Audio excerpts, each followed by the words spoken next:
Rodney Butler has been tuning pianos for 30 years. For the last decade, he has worked at Washington's Kennedy Center, an unseen yet indispensable member of the U.S. National Symphony Orchestra.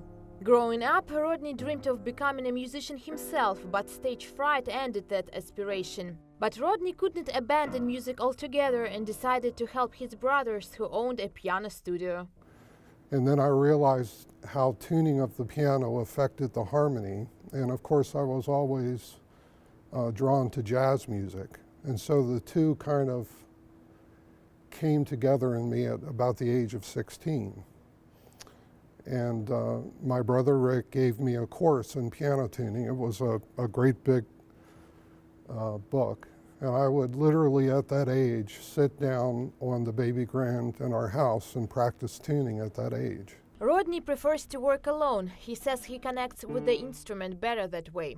He works primarily with Steinway grand pianos, of which the Kennedy Center owns 7, each one costing as much as $100,000. Butler says they can look the same, but each piano is uniquely different, each with a different voice, much like the musicians he works with.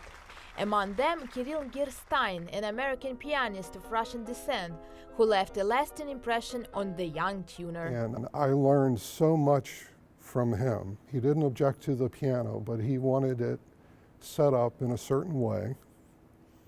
He showed me how he wanted it set up. In a matter of 20 minutes, I was able to make the adjustments to the piano.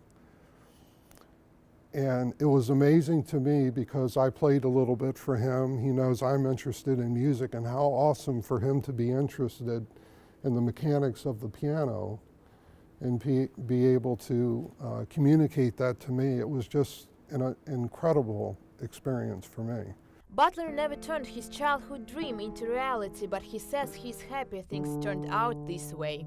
But fortunately with piano work, I have a confidence with regard to that I lack in so many other areas of my life, which has allowed me to be very creative in my approach here at the Kennedy Center, because I'm not burdened with second guessing.